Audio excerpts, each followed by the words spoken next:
So the subject matter today is an American program, a program responsible for the problems generated out of the circumstance and the historical background that I explored last week. So I'm not going to follow the syllabus of the course, the plan of the syllabus as laid out in the syllabus exactly.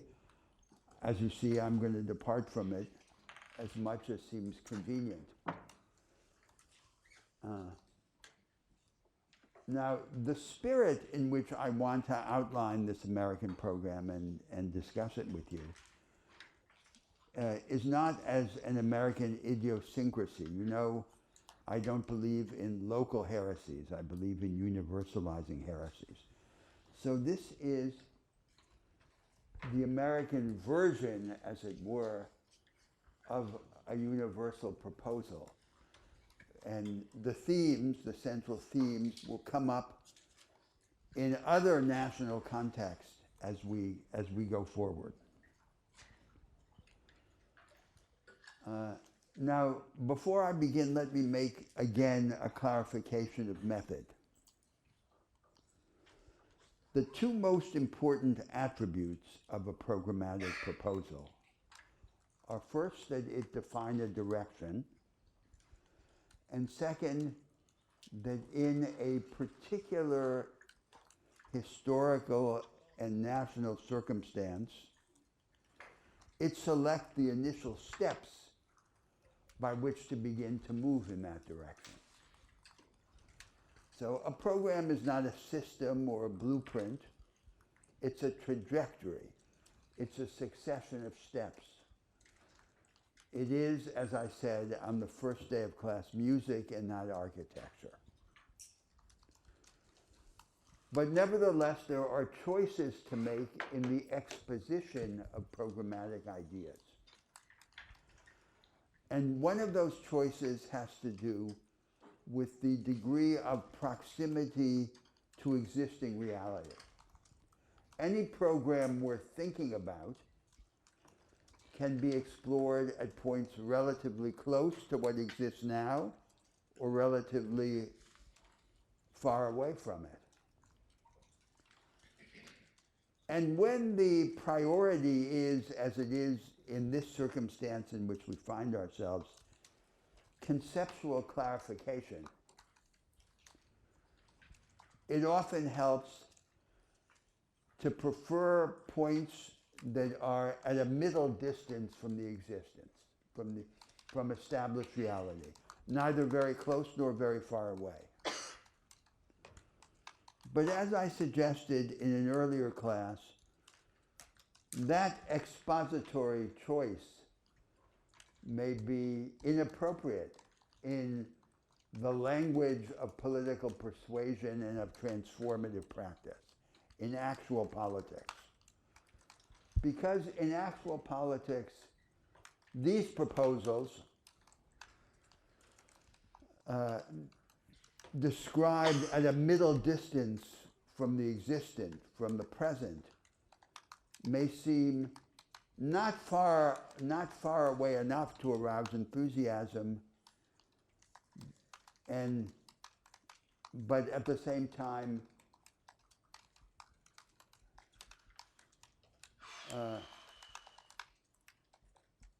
too far away to seem feasible. And that is why I suggested then that in the discourse of practical politics and political persuasion, we may prefer to join together the very close and the very remote. And that is why a transformative language may aspire to be both practical and prophetic.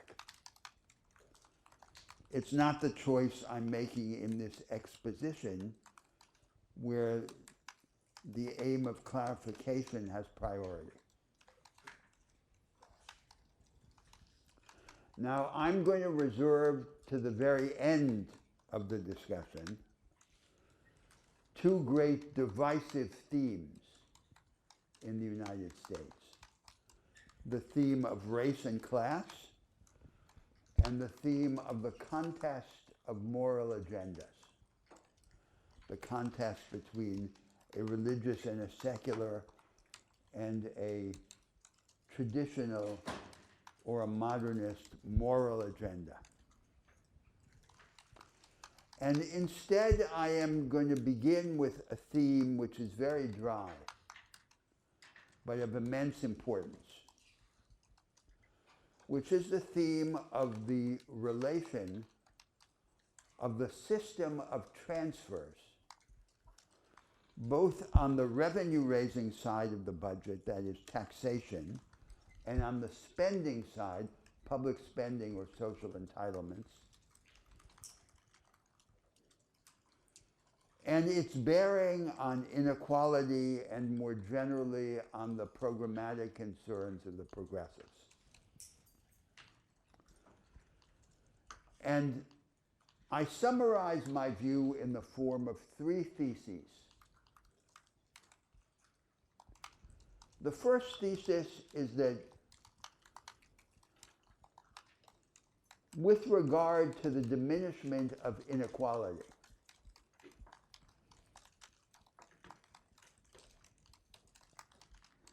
everything that we can do by way of corrective and retrospective redistribution through progressive taxation and redistributive social public spending or social entitlements is trumped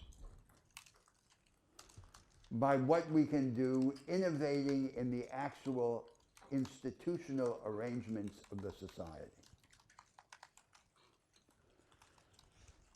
The institutional arrangements shape what you could call the primary or original distribution of advantage and disadvantage, which we may then seek to correct after the fact through taxation and social spending, which then result in what you could call the derivative or secondary distribution. The primary distribution is what is fundamental. And it cannot adequately be replaced, although it can and should be complemented by the secondary distribution. Now let me state again the intuitive idea that lies at the basis of this proposition.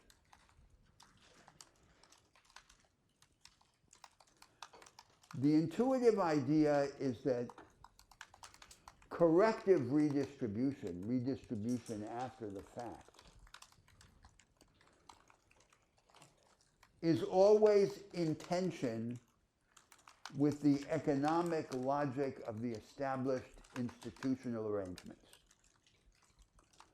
and the incentives that they generate, the incentives to save, invest, and employ. So if corrective redistribution is massive, it will begin to destabilize those established arrangements and incentives. And in these contemporary growth-oriented societies, exact an unacceptable cost in economic loss, in foregone output and productivity.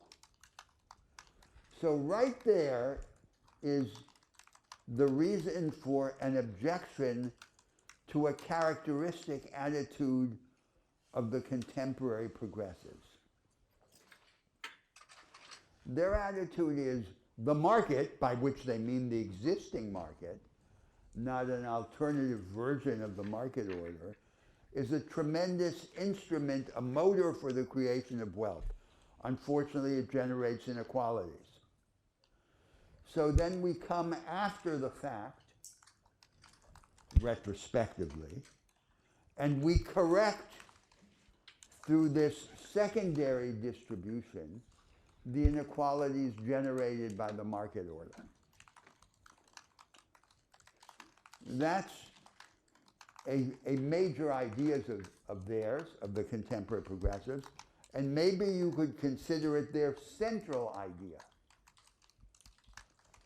So, for example, the theories of distributive justice that exercise so great an influence in the English-speaking world are really a kind of philosophical or pseudo-philosophical gloss on this practice of corrective redistribution.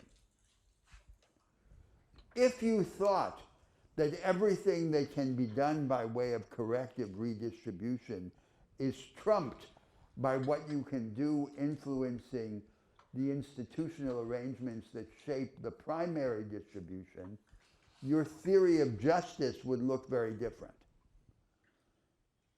Because you would not be concerned primarily with a formulation of principles that are designed to govern this corrective redistribution, which is what the established theories of justice do.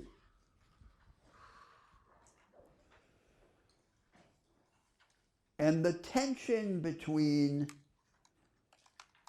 the logic of the established economic arrangements and incentives and the economic consequences of retrospective corrective redistribution is captured by the familiar rhetorical apparatus of equity and efficiency. We're all familiar with that apparatus. There's a tension between equity and efficiency. It is a way of alluding to this problem.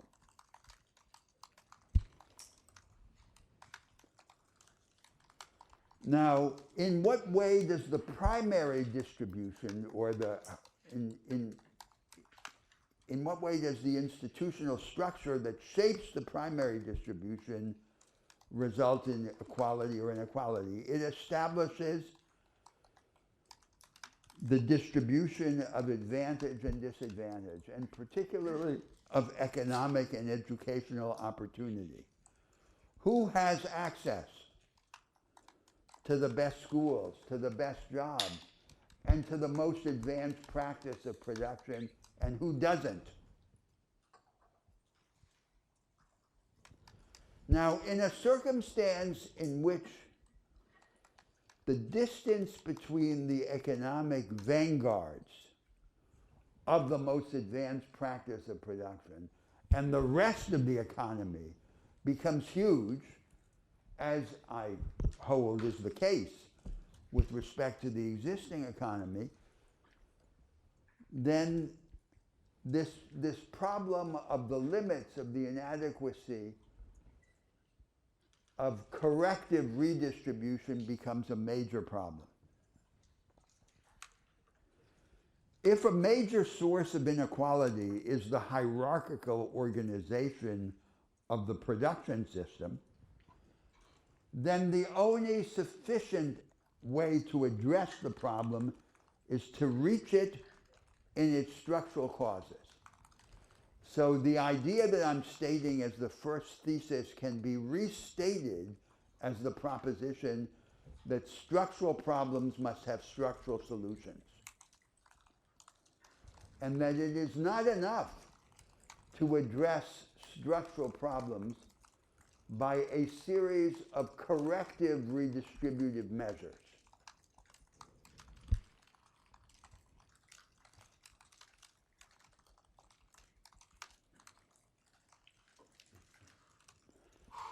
So then, of course, it becomes vital to ask, of the market order, which market order?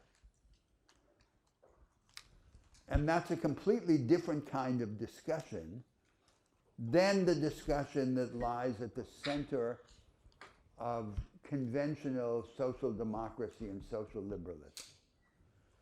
It wants to socialize the market order by correcting after the fact the inequalities that it generates, which is precisely the activity about which I'm now raising doubts. Now, before going any further, let me stop and ask whether anyone would like to comment or question or say something about this first proposition. It's a very fundamental proposition. And now, I should say that the greatest historical achievement of European social democracy has been to maintain a very high level of investment in people and in their capabilities, in their physical integrity through healthcare, and in their education. And of course, this high level of investment in people and in their capabilities does have effects on equality or inequality. So I'm not denying that corrective redistribution, especially when it takes this form of investment in people and their capabilities, is a legitimate and even an indispensable complement to what we do by way of structural change. I'm simply arguing that it is not a substitute for structural change. And that then is the central focus of this argument, which has many manifestations in contemporary argument. So let me stop again and ask whether someone would like to comment on this proposition or its implications. Yes? Could you speak a little more loudly, please? I just had a question regarding the implications that this had on education, because I think you mentioned briefly this idea of having access to the most advanced practice of production, and people who have access to that versus people who don't. Yes. Just so I'm clear on my understanding, would a modern understanding of that be perhaps like access to some level of like digital literacy, given that like the tech industry is a particular field of production? Would a modern understanding of what? Would a modern potential implication of that have to do more with like the technological industry and access to digital literacy potentially as people enter the workforce? No, it's much more fundamental. It's much more general than that. So I would say the United States has an extreme case of both the economic and the educational dualism that are common in contemporary society. So the economic dualism means there's a vanguard, there's an advanced practice of production, and everyone who is outside it is, to exaggerate, condemned to some form of make work. So that's economic dualism. Educational dualism is that in the United States there are two different educational systems. There's an elite educational system of the fancy private schools and the top tier of public schools in the rich areas. And on the whole, that educational system is organized under the aegis of the ideas of John Dewey, the major American educational reformer. And then there's a second educational system, which is encyclopedic, informational, and is, as it were, educating people for a world that doesn't exist, which is the world of conventional industry, for example. So under what we call Fordist mass production, conventional industry, the worker didn't really need much education. The worker needed just elementary literacy and numeracy, a disposition to obedience, and physical dexterity, especially in the form of hand-eye coordination. And so the school is a disciplinary operation to instill a modicum of discipline in the moneyless classes in that second system. So I would say that it is fundamental whether an economic or an educational initiative is accepting the economic and the educational dualism or undermining it. That's what I'm calling structural. And any attempt simply to correct after the fact that accepts the dualism, that fails to challenge it and to transform it, is then inadequate. to the redistributive purpose. So that's the kind of distinction that I'm establishing. Yes. Just following on with another question about education. In the left alternative chapter for this week, you called for a form of lifelong education focused on mastery of comprehensive practical and conceptual capabilities. Are those two parts in tension, and this is a debate? Well, that particular phrase is a reference to a new style of technical education. Because the dominant model, and we're going to come to the discussion of education, that's another part of conversation today, another programmatic theme. The most influential model of technical education in the world is the old German model of technical education, which trains people for the established trades and professions and the use of the traditional rigid machines. So, for example, there are 6 types of lathes, of metal cutting lathes, and so you learn how to use them if you're going to be a metal worker and so forth. And then what you learn in the technical school continues in a period of apprenticeship. In that view, the old European view, there's then a distinction between general education, the education of those who aspire to membership in the elites in some cultural canon which they assimilate, and the education of the working classes in this style of technical education that is preparing them for these standard trades and professions.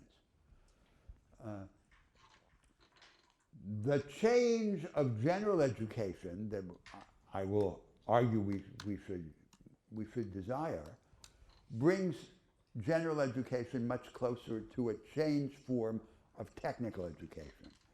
Because the kind of technical education that would now be needed would be a technical education for programmable numerically controlled machine tools that are not like these rigid machines of the previous economic era, and require then a combination of higher order conceptual and practical capabilities. And that brings technical education much closer to general education than under the previous situation. That's what that's a reference to. So anything that changes the character of education in that way and undermines the division between the education of the elites and the education of the masses is an example of what I'm calling a structural initiative, as opposed to these attempts to correct through tax and transfer. So I think this is really, it's a very simple point, but it's a point that has immense consequence, because the progressives in the previous period, in the period of social liberalism and social democracy, were attracted to the idea that all the inequality generated in the market could be after the fact corrected through tax and transfer. So the market does all of this, and then we do the opposite. But if we organize things in that way, in which we have on one side the economic machine, and on the other side the corrective system of transfers, and they're opposite to each other, there are going to be very strict limits on what we can do with transfer. And just as a thought experiment, go back to the idea that I had about deep equality. Deep equality, if you have an agrarian society and you say everyone gets the same amount of land, there are radical restraints on alienation. And if you begin to accumulate land, you have to disaccumulate it, and you're put back in the status quo ante. So that's a simple example, a tangible example of this contradiction between corrective redistribution and the economic machine. So if you thought, well, the market is the market, it is what it is, and then there's no alternative, you have to accept its inequalities. So then it becomes very important to have clarity on whether the market order does or does not have a single natural and necessary form. And what are its alternative forms? And that's a discussion that then acquires paramount importance in the exploration of the alternative futures of the knowledge economy. All right, now let me come to the second thesis. And the three theses form a hierarchy of importance. One, each presupposes the ones that came before it. So the second thesis is about the whole system of the budget, the budgetary process, on both the revenue-raising side, taxation, and the spending side, public spending and social entitlements. And I want to begin by evoking a paradox. The paradox is the following. Among the rich industrial democracies, the United States is by far the most unequal. But the American tax system gives a very central place to the progressive taxation of personal income. Unlike the much more egalitarian European social democracies, their tax systems are organized primarily around the regressive and indirect taxation of consumption, especially through the comprehensive flat rate value-added tax. Now, it's important to understand what the value-added tax is. Imagine the economy as an input-output table in which all along the process of circulation and production, there are additions of value as inputs are converted into outputs. What a comprehensive flat rate value-added tax does is that in principle it takes a constant proportion of the value added by every transformation of an input into an output throughout the economy without any discrimination of different sectors or different goods and services, if it is truly comprehensive. And this has a very important economic consequence. The economic consequence is that the value-added tax conceived in this relentlessly impartial way is neutral with respect to relative prices. In principle, it should have no influence on relative prices. It is maintaining the price system as it is. But it has an obvious disadvantage. It is a highly regressive form of taxation. It's a highly regressive form of taxation for the obvious reason that the moneyless classes consume relatively a much greater proportion of their income than the moneyed classes. So a transactions-based tax focused on consumption, which is what indirect taxation means, that it's focused on transactions rather than on people, will be a very regressive tax.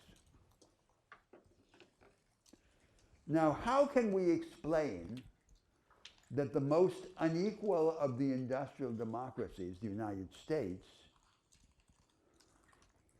should have, on paper, a relatively more progressive tax system, And the much more egalitarian European social democracies have on paper a more egalitarian tax system, a less egalitarian tax system, one more heavily dependent on the regressive taxation of consumption through the value-added tax, or as in some countries like France, through some complicated set of functional equivalents to the value-added tax.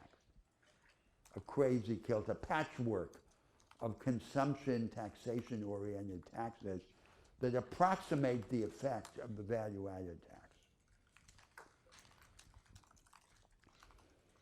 So obviously the fundamental reasons for inequality in the United States do not have to do with the design of the tax system. They have to do with the structural factors that we were discussing before. The economic dualism and the educational dualism.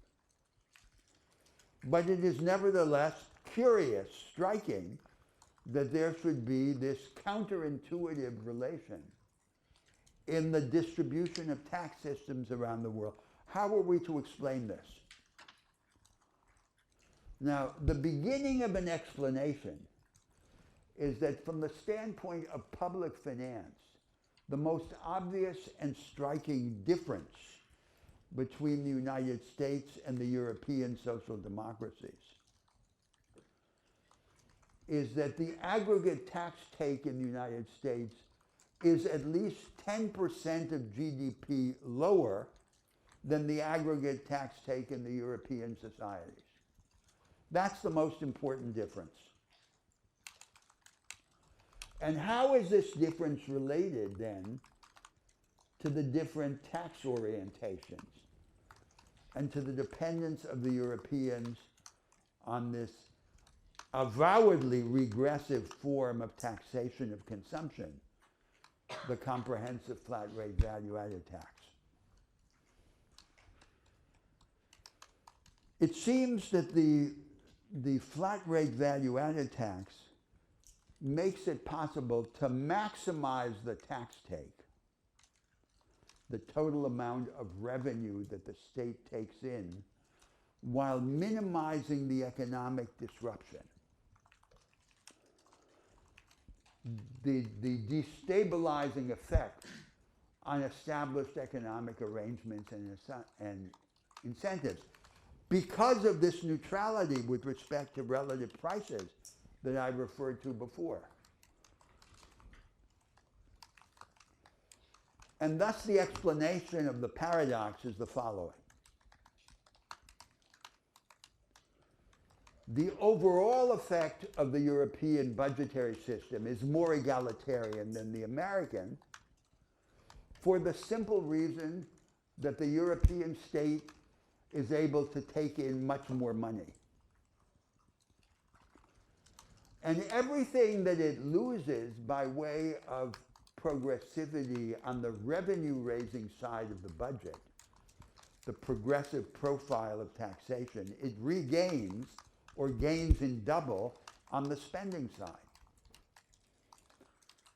So then the thesis can be restated in a more pointed way, the second thesis. The second thesis is that with respect to the budget taken as a whole, on both its revenue-raising side and its spending side, what matters most even to the egalitarian effect of the budgetary process, is not how progressive the tax system is. It is the aggregate level of the tax take and how it is spent. That's what matters most. That is the priority.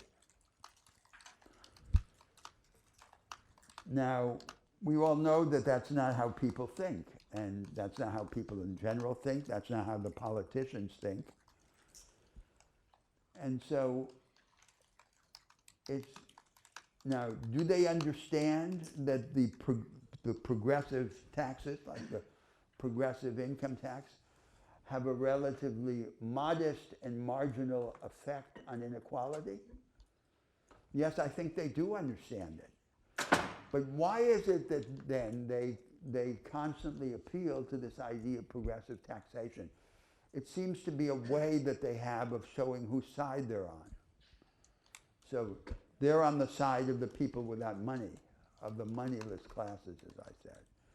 That seems to be its significance. But this is questionable if what is really happening through this rhetorical exercise is that pietistic gestures are being preferred to transformative effects. And on the contrary, it would be necessary for there to be a pedagogy, an explanation, because this situation that I just described to you is dialectical and paradoxical. And it would have to be explained to the people. And of course, it's very hard for the politicians to do that, to explain something that's so counterintuitive. But it would be necessary in a democracy. It would be part of the Enlightenment about the real situation. This thesis that what matters most about the budgetary process in the short term is simply the aggregate level of the tax take and how it's spent, of course, has to be seen as always subordinate to the first thesis, which is that structural change, the attack on economic and educational dualism, overshadows everything that can be achieved by corrective tax and transfer. So the second thesis is just about the complement to structural change achieved through this corrective redistribution. Now let me stop there because I don't think that this second thesis is a thesis which is generally acknowledged or understood. And it obviously presents a formidable problem in a contemporary democracy because it makes a claim which is directly counterintuitive and it's complicated to explain. But nevertheless, I am convinced that it can be explained. It can be explained in language that everyone can understand. But what results is a situation in which the conservatives, the right, like neutral taxes because they're regressive, not imagining that they could be used to increase the tax take. And the progressives like the opposite, progressive taxes, even though their aggregate effect on inequality is only marginal. So that's the situation that exists. And in principle, it could go on forever. It's not inherently self-subversive.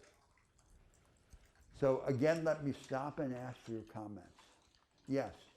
According to the modern monetary theorist Stephanie Kelton, Yeah? if your country is a monetary sovereign, that means you control the currency and the supply of it, then you don't have to work under a household budget model of taking in revenues to then pay out to spend on things. Yeah. And actually, she argues it's the reverse, in which you spend and then you tax, basically just take whatever you want, force people to keep on working. If that scenario is correct, then would that undermine this thesis and have to rework your progressive alternative around such a model that draws from the strengths of a monetary sovereign and, say, creates funds for states and local governments, but funds it through the federal government to rely on that ability to spend as much as it wants and only tax to prevent inflation? Well, obviously, it's a very pleasing thesis because it says you can just print the money, essentially. You can just create it out of thin air, and then you'll have everything you need. In the American context, it seems, first of all, economically, it's a half-truth, right? It's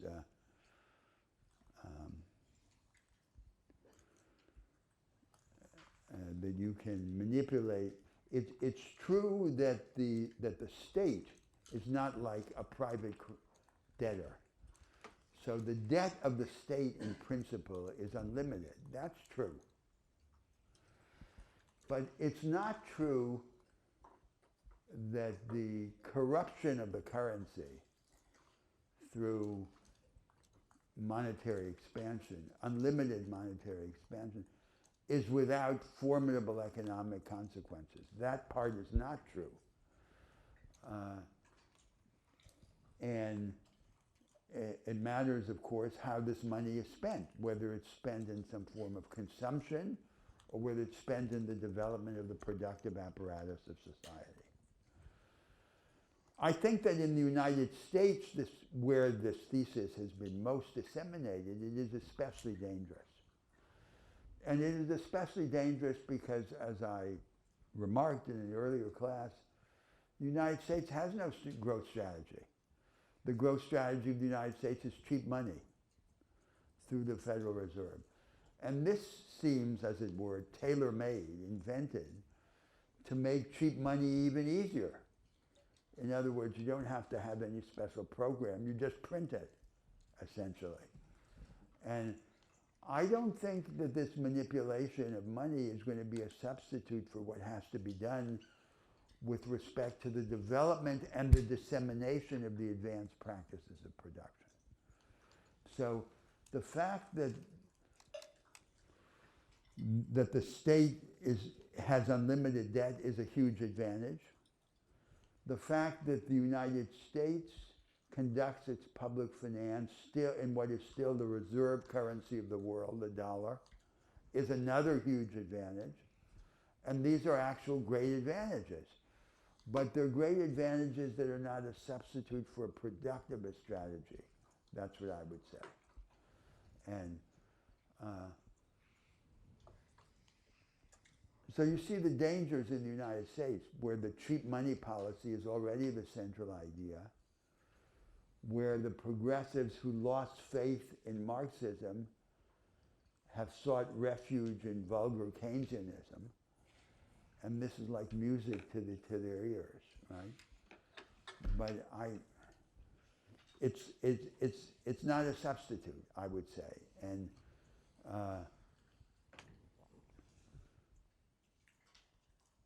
it can be used momentarily and in certain parts for the financing of a productivist project.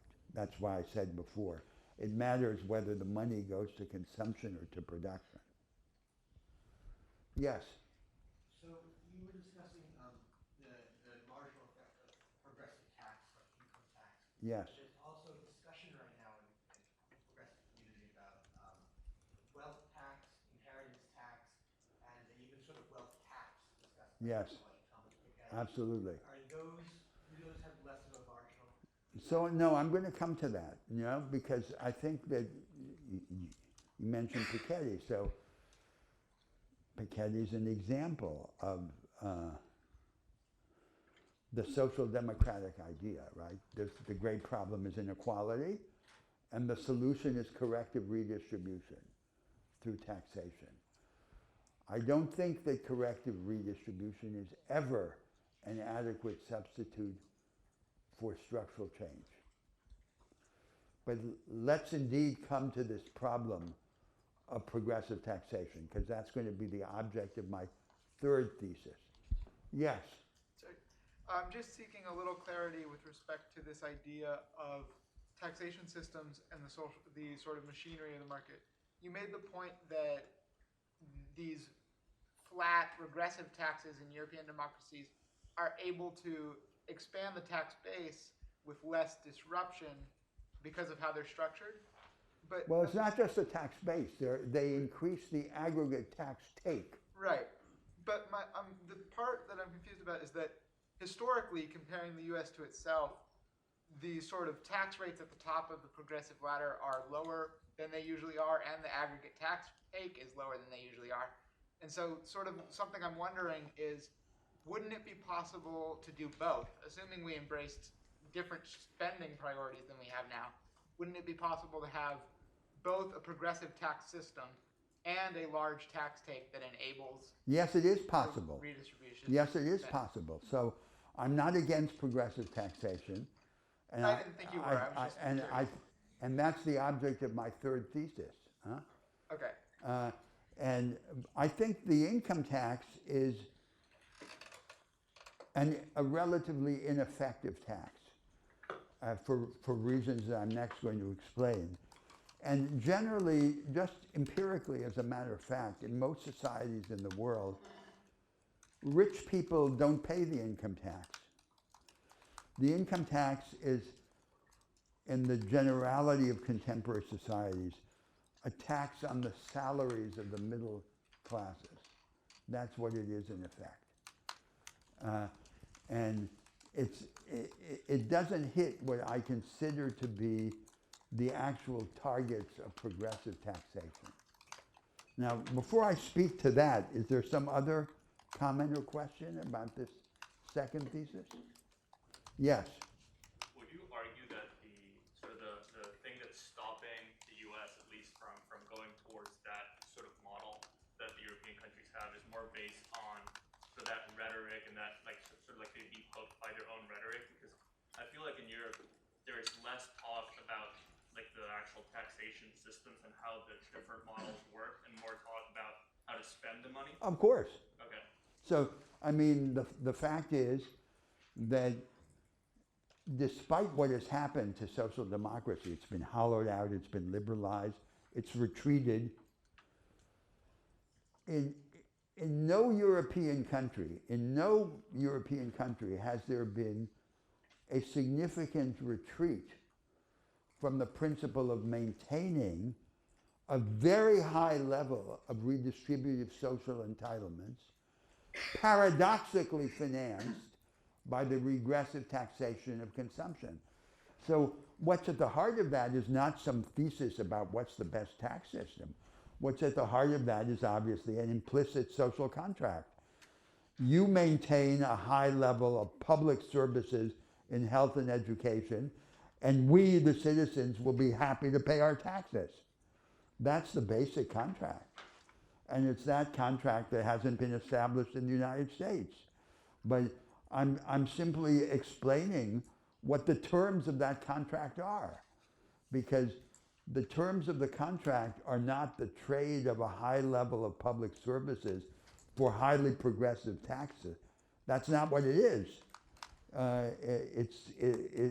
It's this other thing, which is paradoxical, which is counterintuitive, and so forth. Now, then comes the third thesis. So the third thesis is about progressive taxation.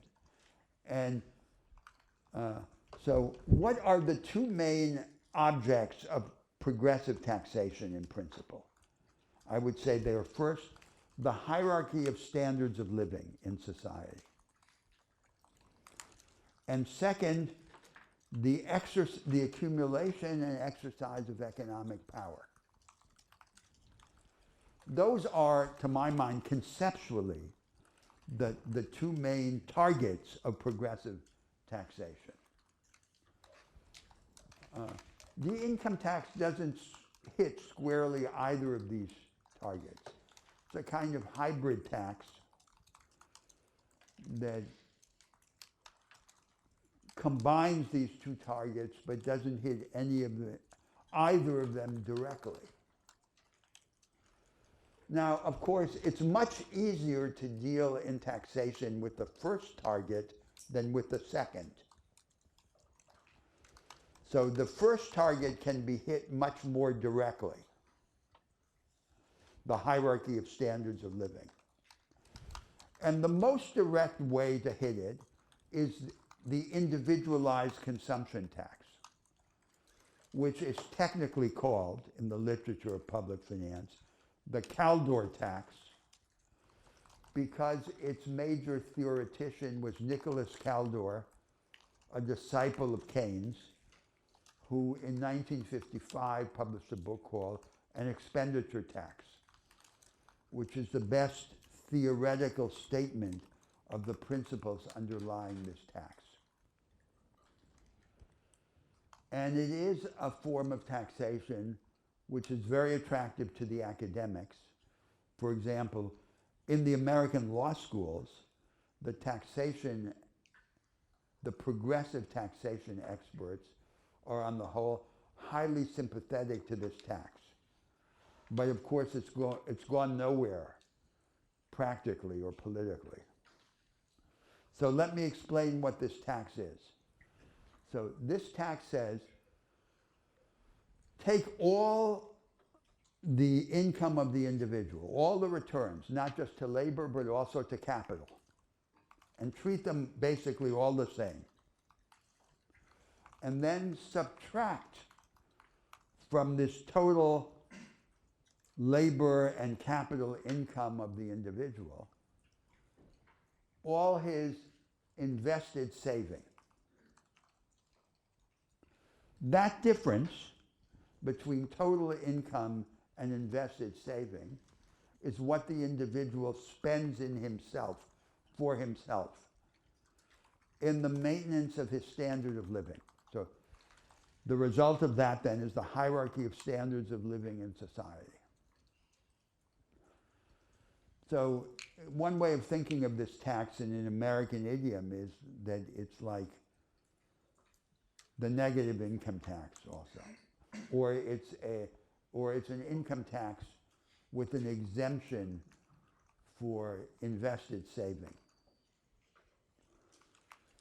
So this difference between total income for capital and for labor and what the individual spends in himself is what generates the hierarchy of standards of living in society. So the tax can be designed in the following way, just as a simple thought experiment. It says, if you earn below a certain threshold, you don't pay anything. In fact, you may receive. That's the negative income tax. Above a certain threshold, you begin to pay. And as the threshold goes up, you pay more and more. At the very top, and now this is a technical peculiarity of this tax, the highest marginal rate is not 100%. The highest marginal rate can be anything.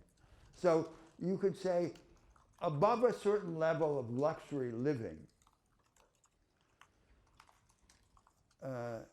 the top marginal tax rate could be 200 or 400%. Why not? There's no technical difficulty.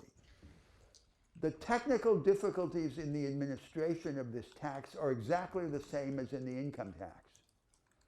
There's no difference. And what you don't demonstrate as invested saving counts as spent on yourself and is therefore taxable. And at the top, the sky's the limit. So what I would say is the following. If the progressives are really interested in progressive taxation, if they really hope to achieve major redistributive effects through fiscal instruments, this is the tax they should support, because this tax directly hits the standard of the hierarchy of the problem of the hierarchy of standards of living, and because at the top the sky's the limit. That is, what's the limit on the higher tax rate for this tax? The limit is political will, nothing else.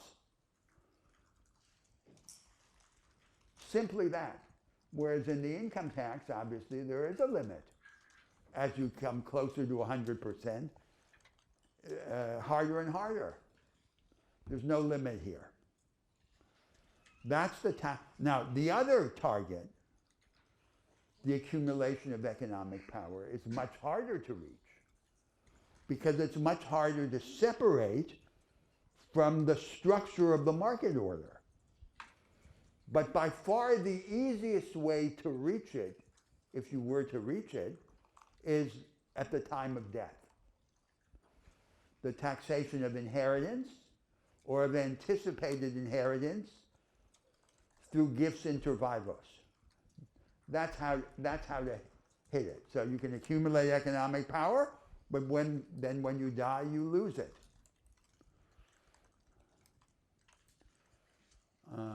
And this is the way in which you would hit it. And of course, the American plutocracy is very conscious of this problem. There's a whole estate planning industry, vast amounts of attention and care are designed to circumventing the inheritance taxes that exist. Not very long ago in the United States, the two then richest men in the country, Bill Gates and Warren Buffett, initiated a public campaign with whole one-page advertisements in the newspapers to defend the estate tax, which was under attack. And they failed. So that's the United States, a country in which the richest men are defending the preservation of the estate tax, and the majority of the population is against it. So that's what happened. The American plutocracy is not unaware of the significance of this problem. Is very conscious of it. I'll share with you a story. I was once in conversation with an American billionaire, and I asked him how he had come by his fortune. And he said, when I was a child, close to my house, there was an apple tree with apples, and I could buy the apples from the owner for 5 cents an apple. And then I went a couple of blocks down the street, and I sold each apple for 10 cents. And it was more and more, an apple for 5, sold for an apple for 10.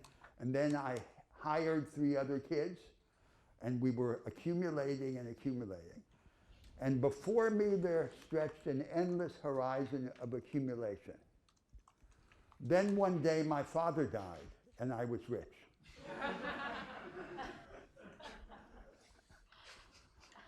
So this is now on the subject of progressive taxation.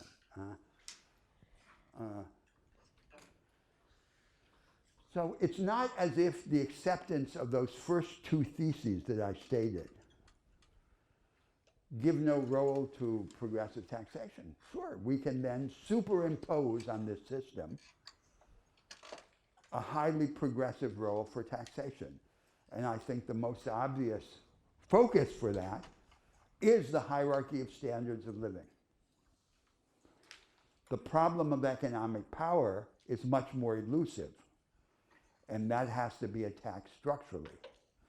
Although we can reinforce our structural attack on it by the effect of the taxation of inheritance and anticipated inheritance.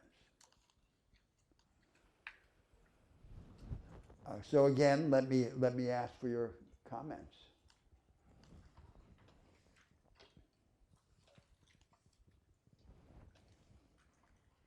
Yes. Yeah, just thinking about capital, I guess one of the things you hear about capital in general is that wealthy people will convert economic capital into other forms of capital, like social capital, cultural capital, education, those kinds of things, and that's a way of, passing down wealth in non-economic forms. So I know you're focusing specifically on economic power, but is there a way that progressive taxation can also address the other ways that capital gets passed down? No, say more about these other ways.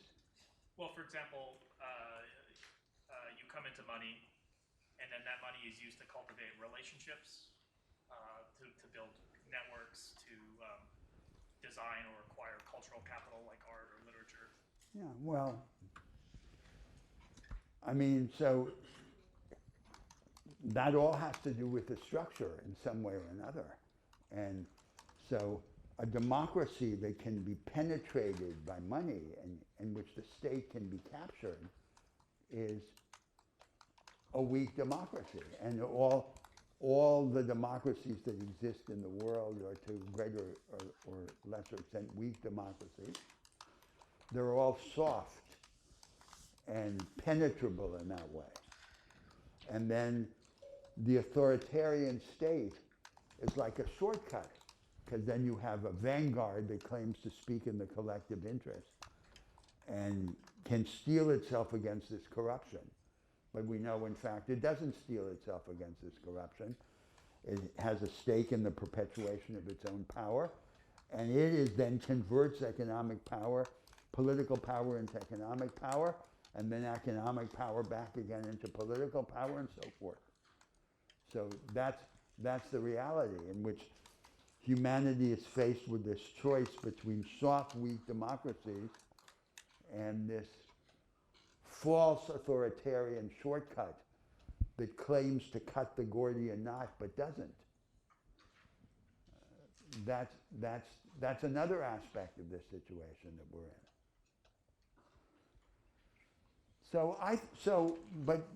I guess this is my fundamental proposition here, my fundamental argument on this first theme. These three theses state a position, and it's a position that's complicated, but not so complicated that it couldn't be generally understood and explained.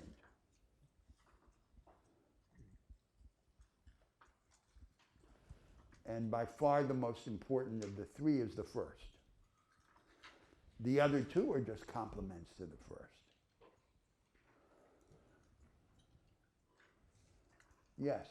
So I guess in relation to the attractiveness of these three pieces, especially the first, I'm just imagining a response from I don't know, staunch social democrat who would say that, even you can see that, right, the European social democrats have high investment in capabilities of persons, they extend healthcare, education, and so the question from this dogmatic social democrat might be, what would progressives today get out of striving toward the alternative you're laying out, as opposed to the limit of their ambition being Sweden, as we talked about last week or so? Well, my claim is that none of the problems of the contemporary societies can be adequately solved or even addressed within the limits of this established compromise. And not the problems of the hierarchical organization of production, not the problems of social cohesion, and not the problems of the ability to enable change without depending on war and economic collapse as the condition for change. Those are the fundamental problems. And then I would go on to remark that they're misrepresenting Sweden, of course, because the system of social entitlements and transfers was just the epilogue of this long narrative in which first the Swedish state and the social democratic and labor movement struggled with the dynastic plutocracy of Sweden and reached a compromise. And then the system of transfers came as the aftermath of the compromise. So they just want the epilogue. They don't want the narrative that preceded it. That would be the argument. So Sweden is not enough by a long shot. And the Sweden that they're imagining is not the real Sweden anyway. That's not how it happened. That's what I would say. Yes?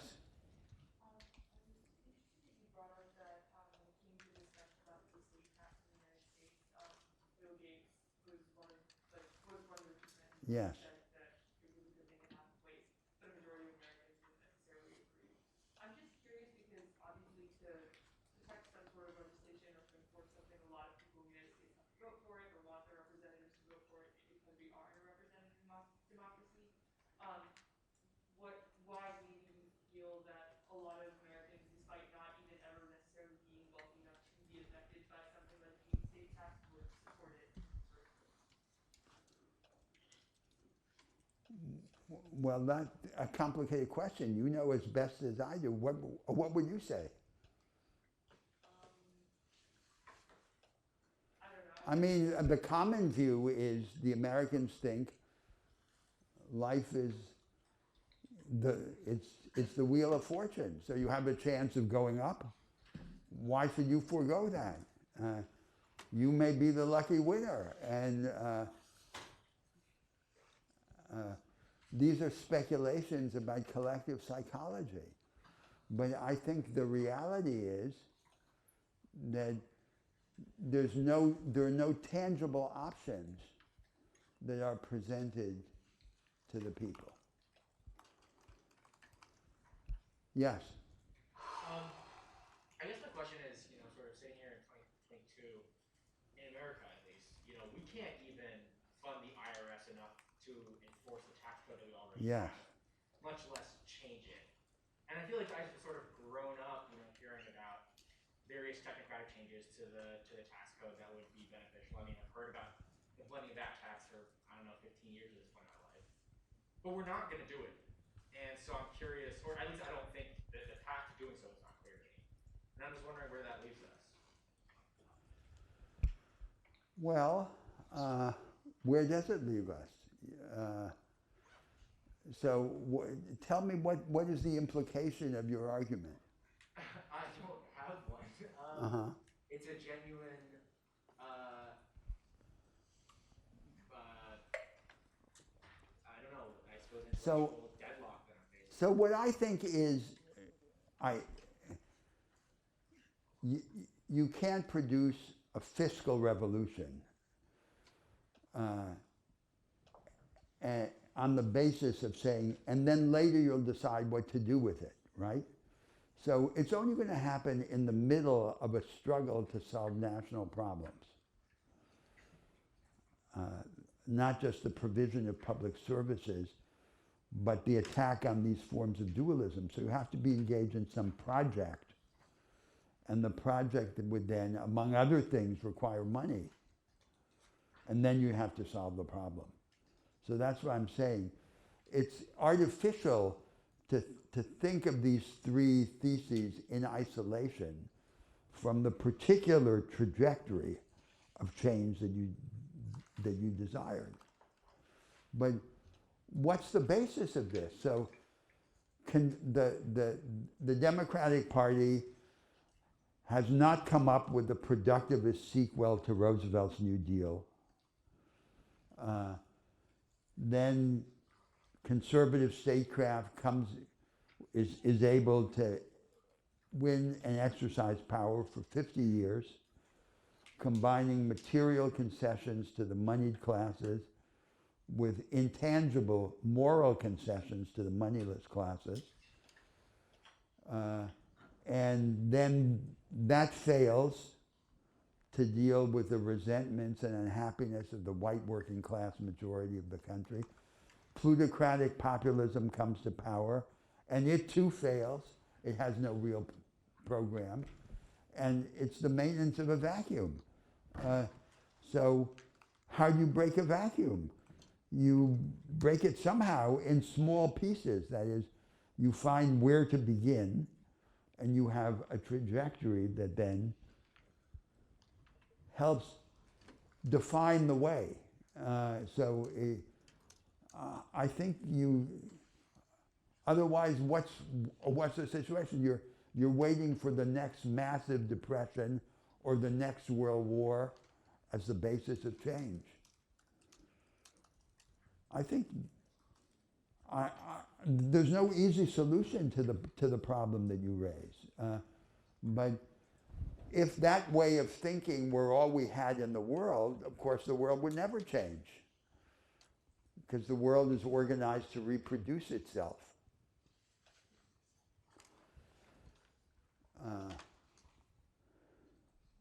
So this is like what we come up with in this discussion of the alternative form of production, of the knowledge economy for the many. The leaders of the progressive forces and of the workers, the labor movement, can say, all we have is this declining form of mass production. So we just want to buy a few more years for that. Limits on plant closures, on subcontracting, on temporary work contracts. We know it has no future, but at least it gives us a few more years. At some point, someone has to think, this is no good. Nothing will come of this. We need an alternative. But for that to happen, then, the core constituency, the workers stuck in these declining industries, have to imagine that their industry can be converted into something else.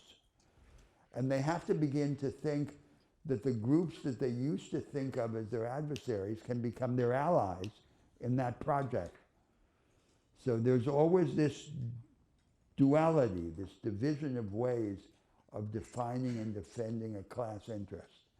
Ways that are conservative and socially exclusive, and ways that are transformative and socially solidaristic.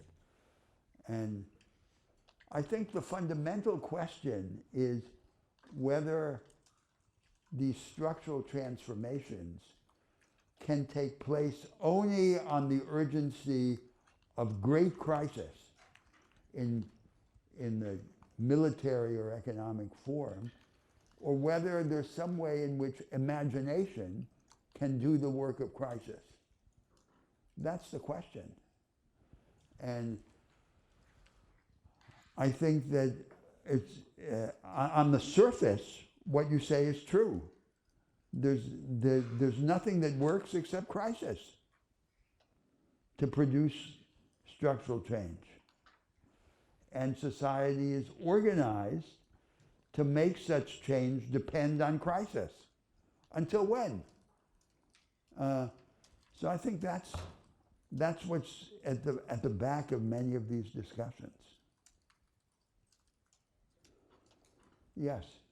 Now also, yes, you spoke there. Yes.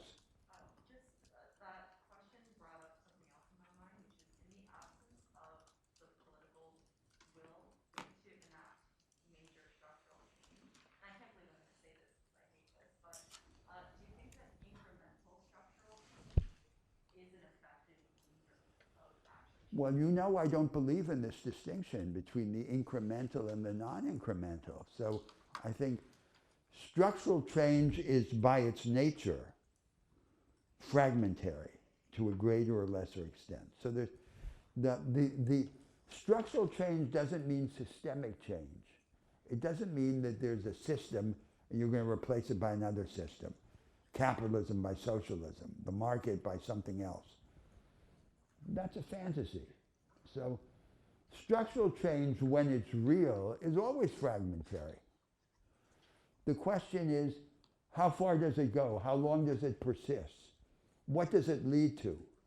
So in any process of transformation, the meaning of what you do is always determined by the sequel. What comes next? And every partial transformation has this ambiguity, that it can be an excuse not to go further or a step by which to go further. And that's just built into the historical circumstance. There's no way out of that.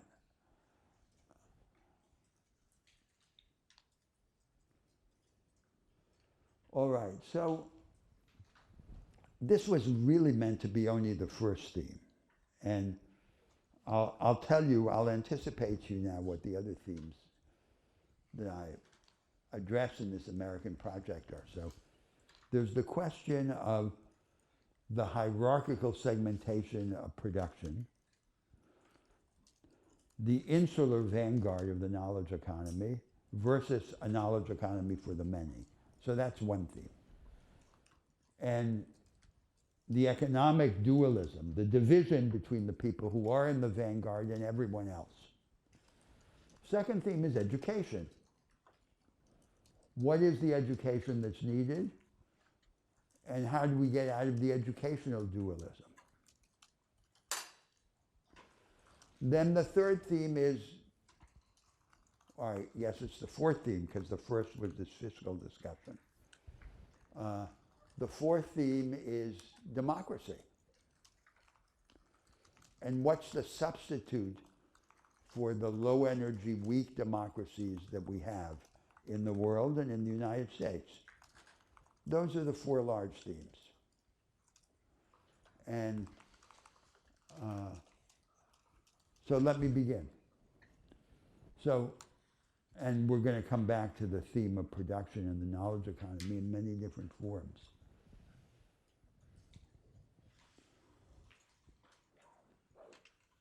So there's a new vanguard. The vanguard was what we now call the innovation economy, the experimentalist economy, or the knowledge economy. And it has immense potential. But it doesn't reveal this potential. It doesn't reveal this potential because an advanced practice of production reveals its nature and its potential as it spreads throughout the economy in many different circumstances. So if it has not spread, if it has remained confined,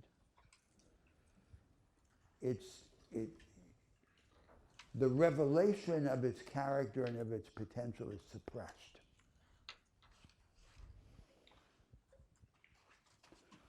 This new vanguard exists in every sector of production, in every part of production. But in each sector, it exists only as a fringe that excludes the vast majority of workers and of businesses. So it is an insular productive vanguard, despite its multi-sectoral character. At the most superficial level of the organization of production, technology, it can be understood by a series of characteristics. So it combines the destandardization of goods and services that characterized craft production with production at scale that characterizes mass production. And second, it combines a great decentralization of initiative in the organization of production. That's the Toyota method of production. Teams with a large measure of independent initiative, with the maintenance of coherence and momentum in the process and the plan of production. So it's like the distinction between a traditional infantry battalion and a special forces or guerrilla operation. If you imagine the special forces operation as acquiring radical flexibility and mobility without losing the attributes of hierarchy and coherence of a standard military operation. But then there are a series of deeper characteristics of this productive vanguardism. The characteristics that it reveals only very, very imperfectly.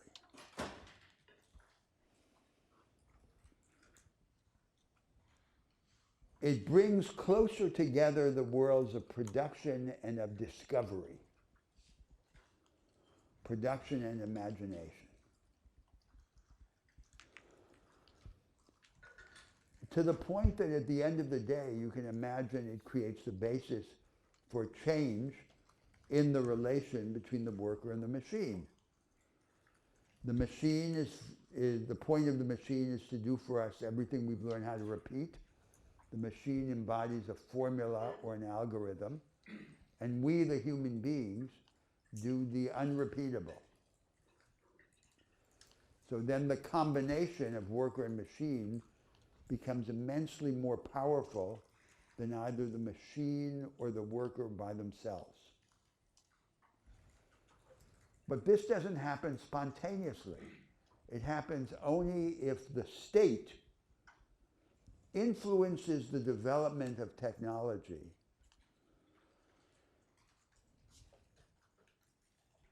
to prefer the technologies that enhance labor to the technologies that replace labor. So we shouldn't think of technology as if it were an external exogenous force with its inherent logic. We give it its logic. We made it. It's ours. It's us. Now, the second deeper characteristic of this vanguard is that it brings about a revolutionary change in the moral culture of production. So conventional industry, mass production, was based on command and control and low trust. Radical distinction between supervisory and implementing jobs, and radical specialization among the implementing jobs. Now we have this idea of undermining the clarity of this contrast between supervising and implementing. And once again, you can see it through the military analogy, that the plan of combat is remade in the theater by the forces themselves. So it requires a heightening of the level of discretionary initiative and of reciprocal trust that is allowed and demanded of all participants in the process of production. So conventional industry is based on low trust, and this demands a heightening of trust.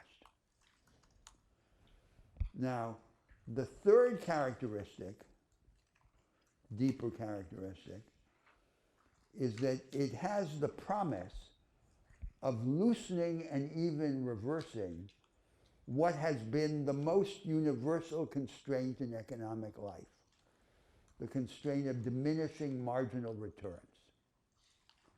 So you commit an input to the process of production, the returns to the input increase, then they plateau, and then finally they begin to decline. Why? So the classical economists prior to the marginalism of the 19th century were fascinated with this so-called law of diminishing marginal returns. And they didn't understand why it existed.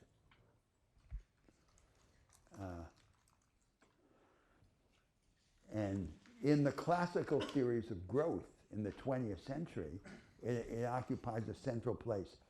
Every strategy of growth is eventually exhausted because of diminishing marginal returns.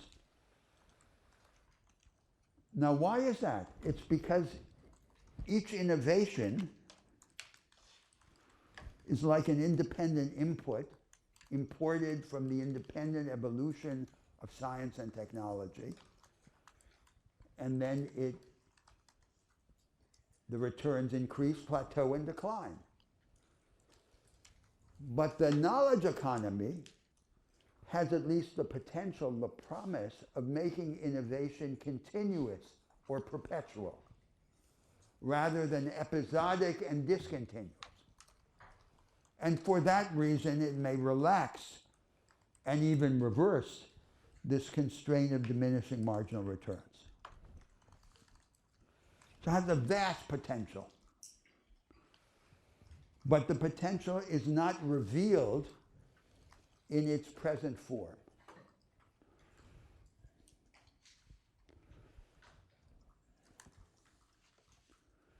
Now, I need to take 2 minutes. Just give me 2 minutes and I'll be right back.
Here I am.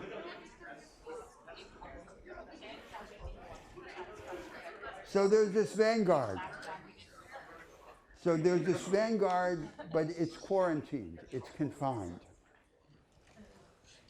And it exists in every sector, but it exists only as an island or a series of islands. And it hasn't spread.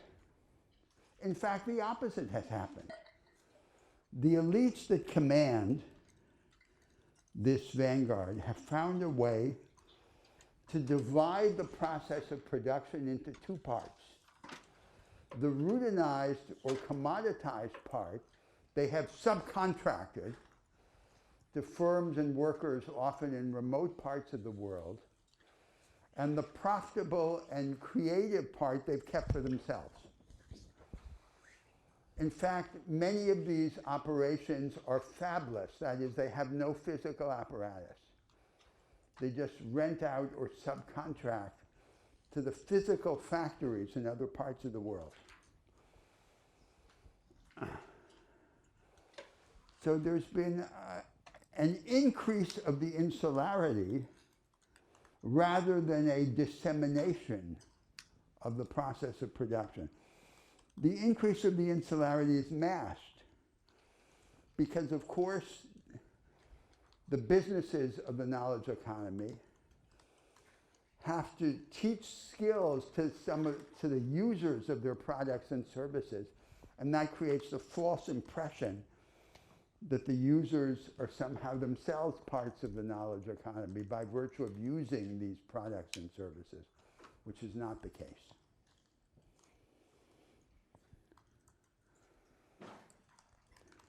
And this process, the creation of this insular vanguardism has been associated with the consignment of increasing parts of the labor force in the United States and in all the major economies of the world to precarious employment, unstable, temporary, conditional employment of different kinds. So what we think of as the natural form for the organization of work, which is the assembly of a stable labor force in large productive units, factories, under the aegis of large businesses, may turn out to have been only a relatively brief interlude from the middle of the 19th century to the middle of the 20th century, between two long periods in which labor was organized on the basis of decentralized contractual arrangements.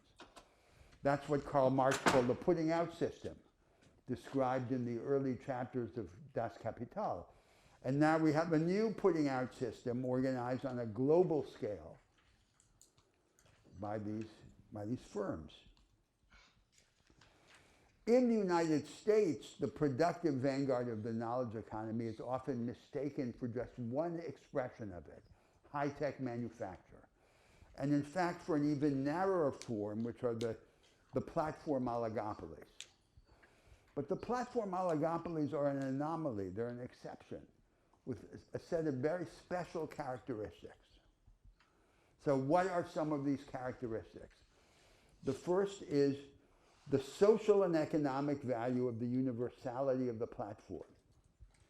The value lies in everyone being in it.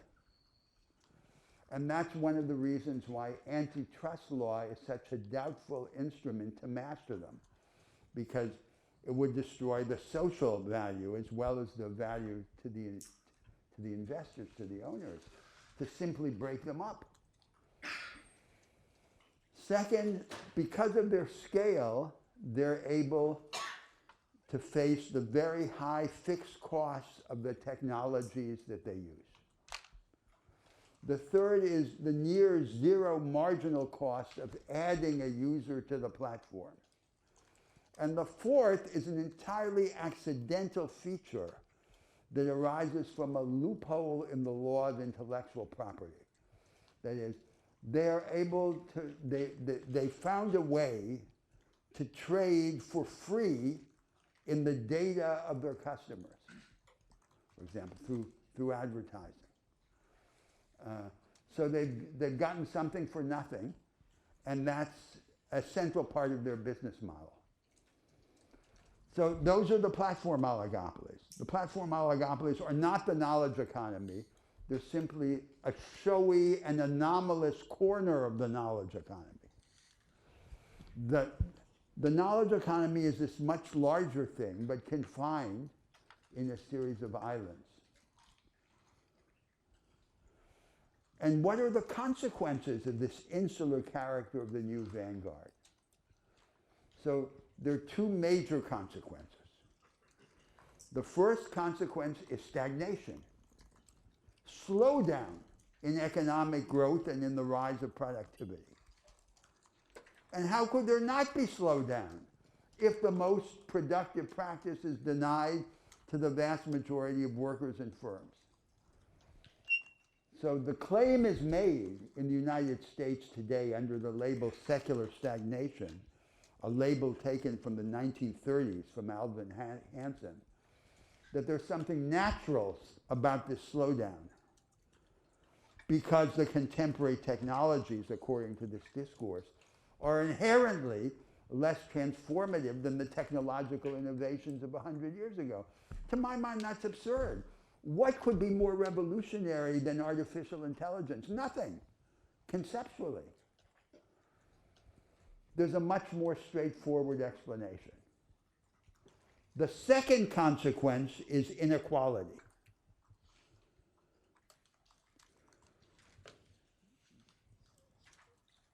The inequality is rooted in this chasm that deepens between the vanguards and everything else.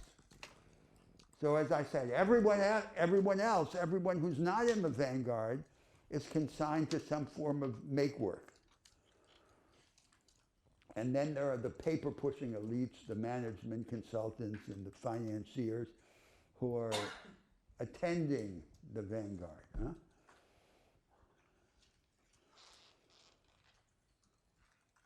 So that's the fundamental reality.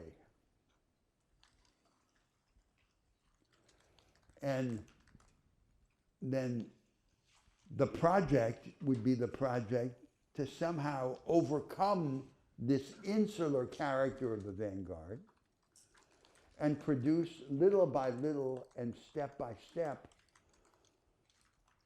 a knowledge economy for the many. So this isn't just a problem for the United States, this is now a problem for the whole world. So the message of classical development economics, that is, the development economics of the second half of the 20th century, was there's a shortcut to economic growth. The shortcut was to take workers and resources from the less productive parts of the economy and put them in the more productive parts. That meant in practice, take them from agriculture and put them in industry, conventional industry. Now what's happening is that the shortcut has stopped working because that vanguard of conventional industry is no longer a vanguard. It is a vestige of an earlier vanguard, increasingly outcompeted and outproduced by the new vanguard, unless it occupies a subaltern place in the system, in the global system of production, in the global value chains organized by the new vanguard. As a result of this ability to bifurcate the process of production into the two parts that I described.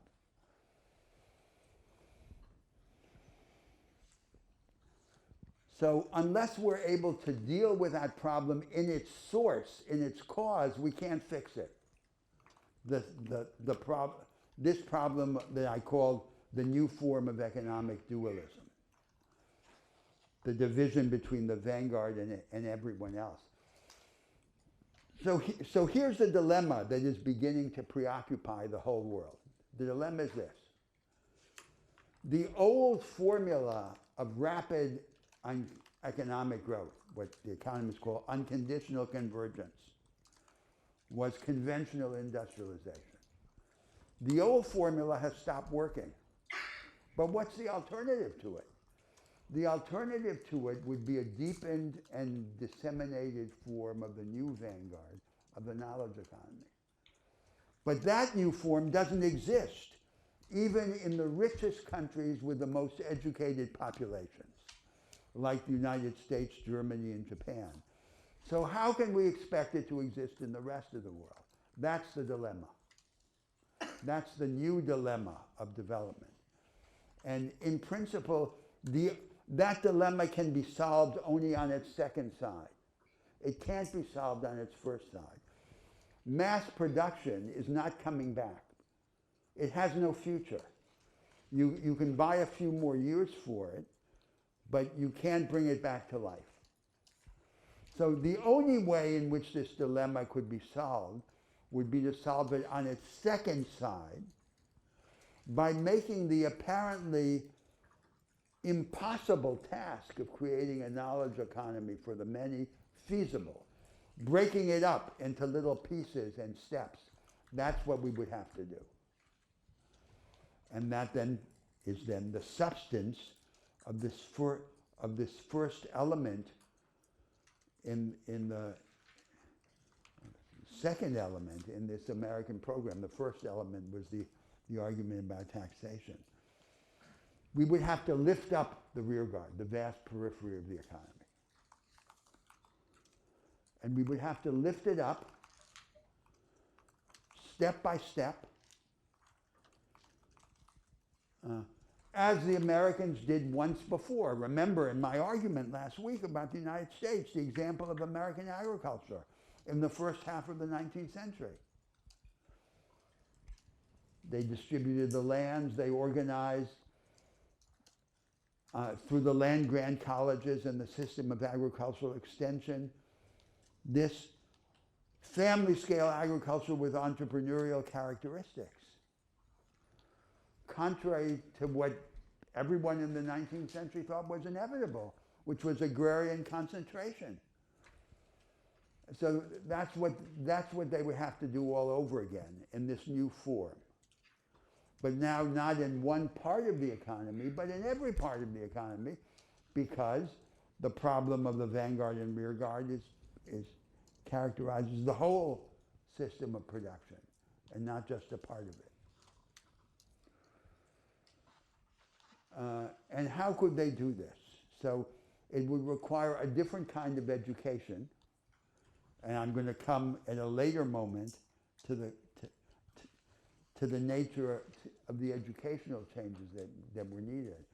And it will require a trajectory of institutional change. Now, how can you imagine this trajectory? Once again, as a sequence, as a succession, rather than as a blueprint. Imagine that it undergoes 3 stages. So in a first stage, which is barely distinguishable from experiments that are already common in the United States at the state level, not at the national level. The aim is to increase access to relatively more advanced technology and practice for a much wider cast of retrograde small and medium businesses and individual economic agents who have lost stable connection to business enterprises. For example, machine repair technicians or nurse practitioners. So you have to come to the assistance of those retrograde firms and begin to lift them up. And you'd have to go to the assistance of those economic agents, like the nurse and the machine repair person, and transform them into technologically equipped artisans. And who's going to do that? So that's going to have to be done by a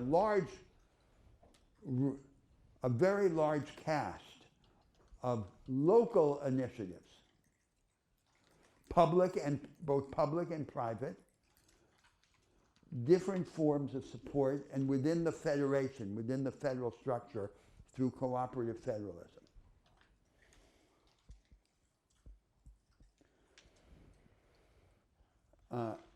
So one task at this first stage is simply democratizing access. And it's not a trivial operation because the technologies then have to be reinvented and repackaged in a form that is adequate to the movable learning frontier of those economic agents. What are they capable of assimilating at a given moment? How can the technologies be reformulated according to that capacity of assimilation? And then the second task in this first stage is to discover experimentally what works and then to disseminate the successful examples through the whole system. Now then imagine that there's a second stage in which you gradually begin to develop an institutional architecture out of these experiments of the first stage. And the institutional architecture exists on 2 dimensions: a vertical dimension of the relations between government and business, and a horizontal dimension of the relations among the economic agents. So we now have in the world basically two models of government-business relations. We have the American model of arm's length regulation of business by government, and we have the Northeast Asian model of trade and industrial policy. The formulation of unitary trade and industrial policy imposed top-down by the bureaucratic apparatus of the state. We would need a third model, a form of partnership of strategic coordination between government, not just national government, but local governments especially, and the producers, that was pluralistic, decentralized, competitive, and experimental.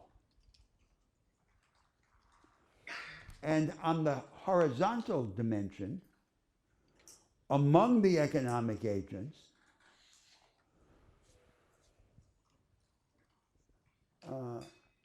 facilitating cooperative competition. So what I mean by cooperative competition is that the agents are independent.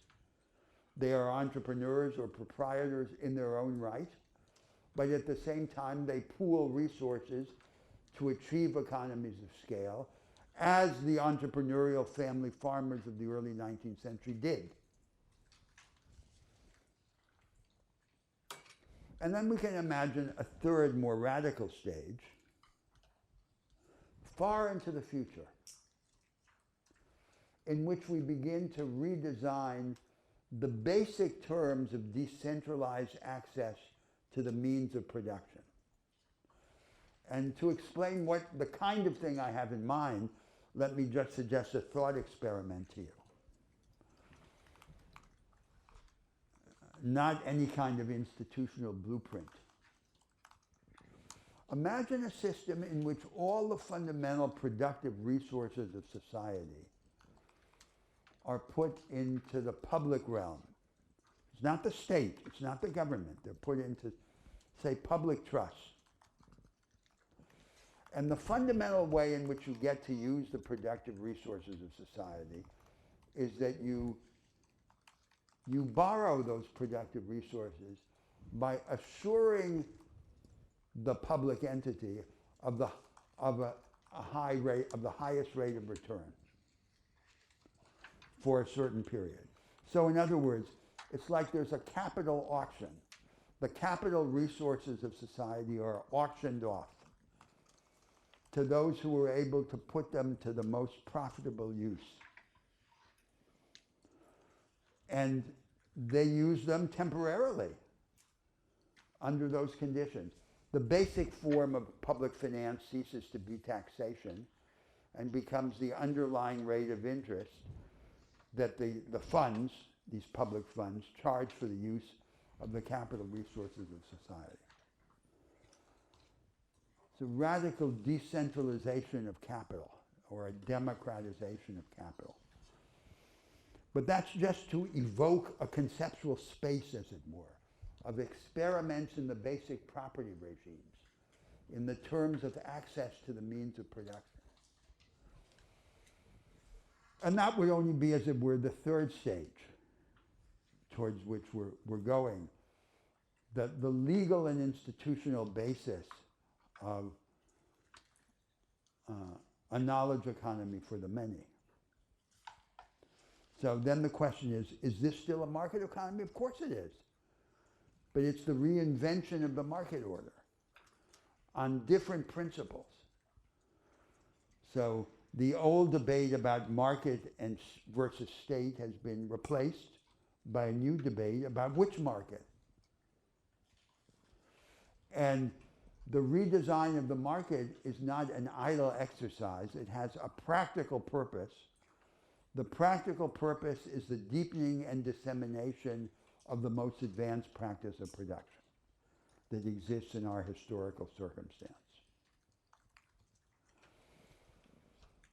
So I would say that's then a task. That's a programmatic task. And that's the answer to what I call the new dilemma of development. That the old road to development has been blocked and the new one seems to be beyond reach. So make it within reach. Bring it within reach by breaking it up into parts, into stages, into pieces, so that it seemed inaccessible and you make it accessible. That's the idea.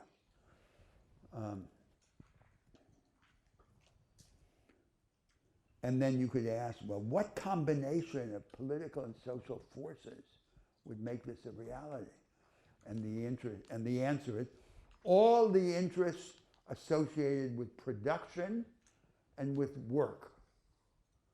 Those are the interests, as opposed to the financial rents, the interests of the rentiers.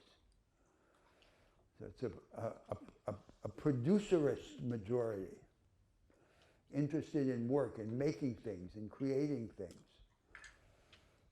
That's the basis. And then it's necessary to imagine that the core constituency of the labor movement and of the left parties comes to understand that there's no future in declining mass production. So instead of defining and defending their interests, their class interests, in a way that is institutionally conservative and socially exclusive, instead of digging themselves into their present niche in the division of labor, they say, the only future is to convert this into something else. And in that process, the social groups that we used to consider our adversaries, like the small business class, the underclass of temporary workers, have to become our allies. That's the solidaristic element.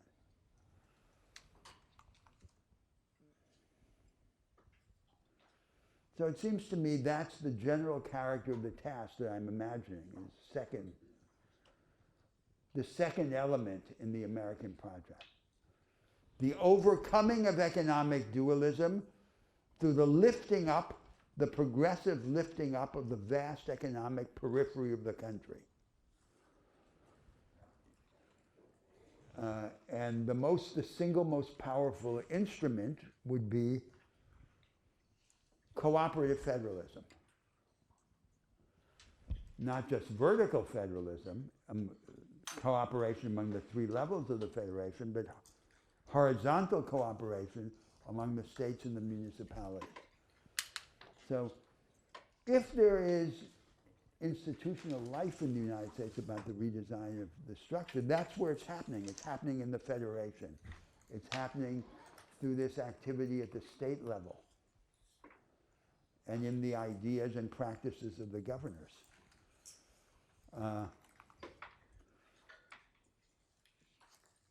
So the project that I'm thinking of is the American state has to be refinanced. There's no progressive